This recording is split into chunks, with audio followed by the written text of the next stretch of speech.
Oke, saya mulai.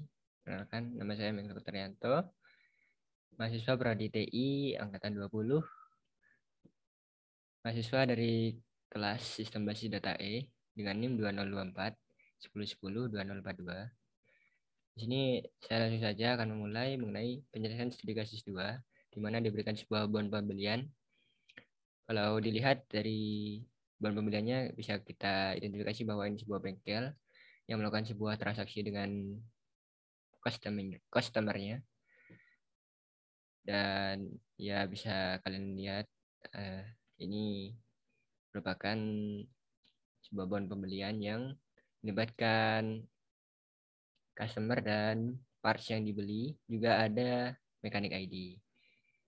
Di mana mechanic ID ini merupakan sebuah pegawai yang melakukan eh, service atau melayani customer tersebut. Langsung saja ke tahapan membuat entity database. Yang pertama adalah identifikasi entity dan atribut, di mana kita akan mengidentifikasi entity dan atribut dari sebuah bond pembelian tadi. Kita akan mengidentifikasinya apa saja entitinya dan apa saja atribut yang ada di dalamnya. Kemudian kita mengidentifikasi atribut redundan dan multivalued untuk nantinya dijadikan sebuah entity baru. Kemudian pada tahapan ketiga, catat atribut yang tidak bisa dimasukkan ke dalam entity yang ada. Jadi nanti kita akan menemukan sebuah atribut yang tidak bisa dimasukkan dalam sebuah entity karena beberapa alasan. Kemudian kita akan menentukan sebuah primary UID, unique identifier, dan secondary UID setiap entity.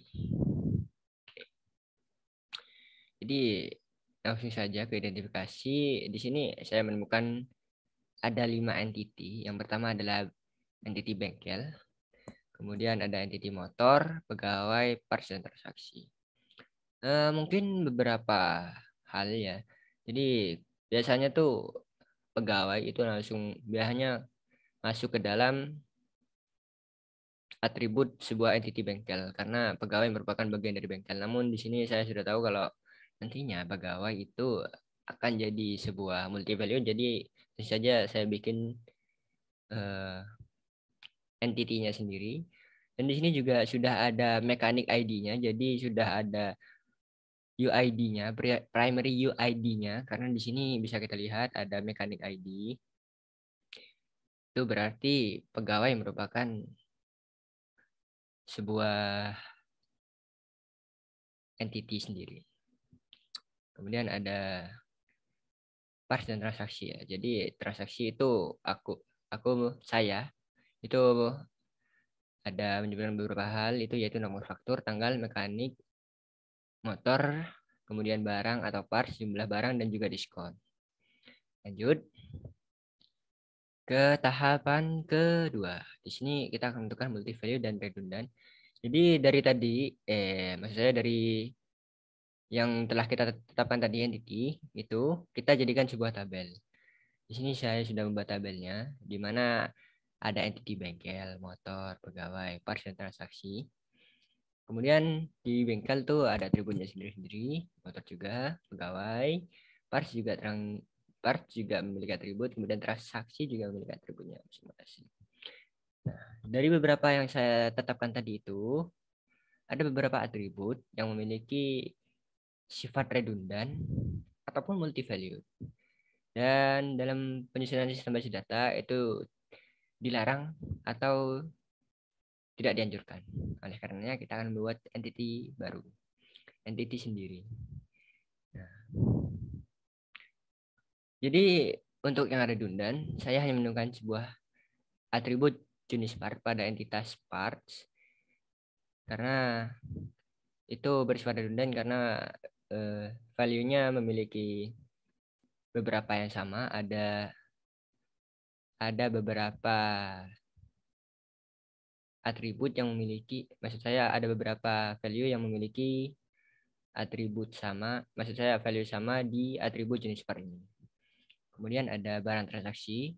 Ini jelas-jelas adalah multi valued karena dalam transaksi bisa melakukan tidak hanya melakukan satu kali transaksi tapi bisa 2 atau lebih. Kemudian ada diskon. Ini juga termasuk pada multi value karena beriringan dengan barang transaksi.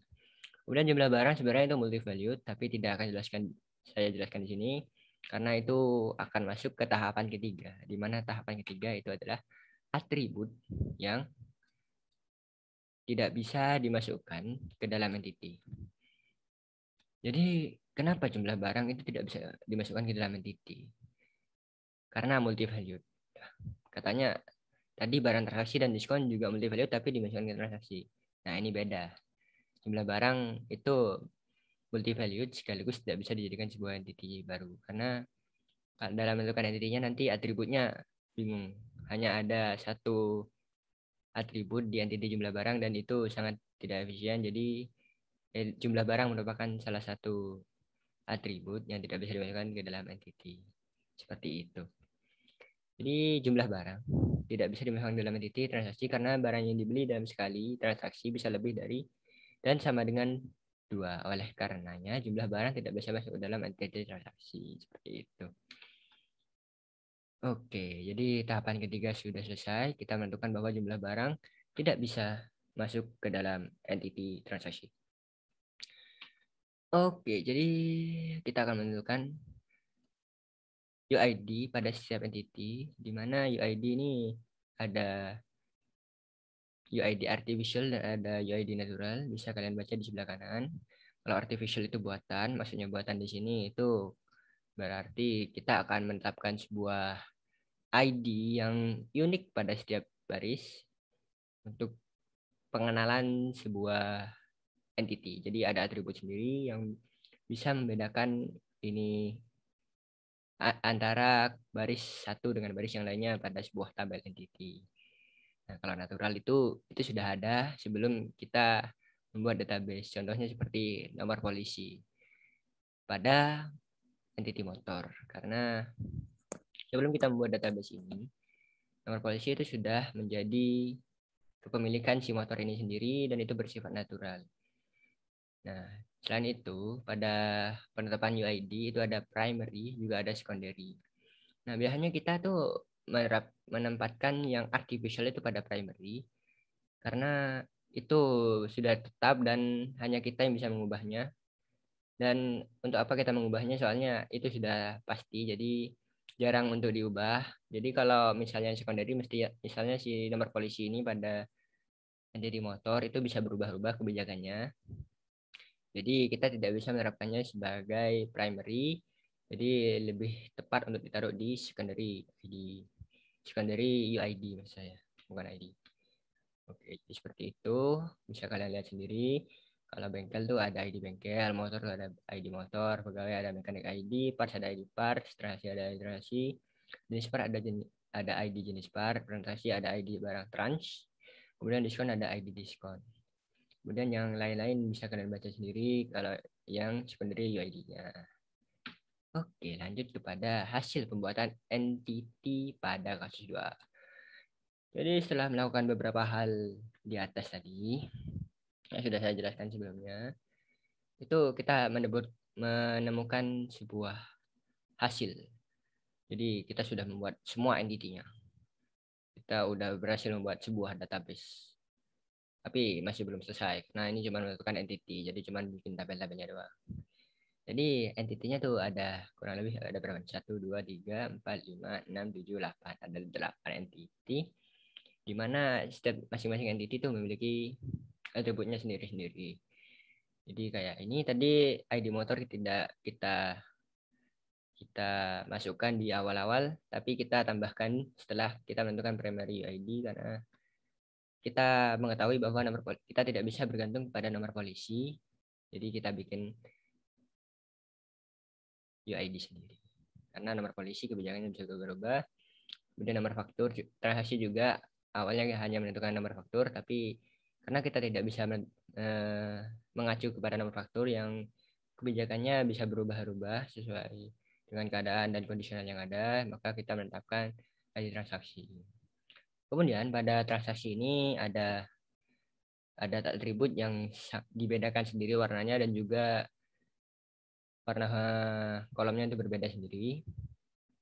Maksud saya warna baris serta kolomnya itu berbeda sendiri seperti di jumlah barang ini. Saya bedakan karena itu sebagai atribut yang ada di tahap ketiga, yaitu atribut yang tidak bisa dimasukkan ke dalam entity jumlah barang. Jadi tadi seperti yang saya jelaskan, jumlah barang tidak bisa dimasukkan ke dalam entity transaksi karena multi value dan tidak bisa dijadikan entity sendiri. Kemudian yang lain-lain bisa kalian baca sendiri. Ya, seperti itu. Jadi ada jenis part, itu ID jenis part dan deskripsi barang transaksi, ID barang transaksi, nama barang, harga, jumlah barang, diskon kurang lebih sama dengan barang transaksi, yaitu ada ID diskon, nama barang, jumlah barang, dan harga. Ya, jadi yang lain-lain sudah saya sebutkan tadi di awal-awal dalam menentukan entity dan atribut.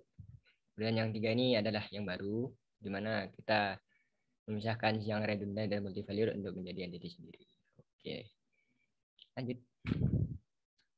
Jadi setelah menentukan entity dan atributnya selesai semua, sudah jadi fix, kita menentukan relationship-nya. Jadi relationship itu adalah hubungan antar entity satu dengan entity lainnya. Nah, bagaimana cara kita menentukan sebuah entity itu memiliki relationship dengan entity yang lain adalah dengan melihat apakah jika suatu atribut di entity itu dirubah, maka itu akan merubah atribut di entity lain, seperti itu. Jadi saya sudah menemukan beberapa relationship antar entity, yaitu seperti motor memiliki relationship dengan transaksi, karena jika salah satu atribut di motor dirubah, maka juga mengubah di transaksi. Kemudian pegawai itu memiliki relationship dengan transaksi, karena jika atribut di pegawai berubah, maka atribut transaksi juga berubah. Kemudian parts itu memiliki relationship dengan jenis part, barang transaksi, dan diskon. Karena ya seperti yang saya jelaskan tadi, itu jika salah satu atribut di parts diubah, maka akan mengubah eh, atribut pada entity lain seperti jenis part, barang transaksi, dan diskon. Kemudian transaksi itu memiliki relationship dengan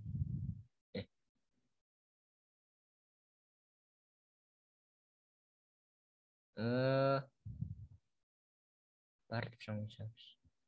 Oh ya, transaksi itu memiliki relationship dengan barang transaksi, kemudian dengan diskon juga. Jadi ya kurang lebihnya seperti itu. Nah, dari beberapa hal yang dipaparkan saya tadi, kita sudah mengetahui bagaimana cara menentukan sebuah entity dan memasukkannya ke dalam database. Itu ada 4 tahapan: identifikasi entity dan atribut, atribut dan value. Jadi identifikasi entity dan atribut, kemudian diidentifikasi atribut yang multivalue dan redundant. Kemudian kita identifikasi atribut yang tidak bisa dimasukkan ke dalam entity. Kemudian kita menentukan UID setiap entity. Kemudian kita menemukan hasilnya dan kita menentukan relationship-nya dan jadilah sebuah database sederhana yang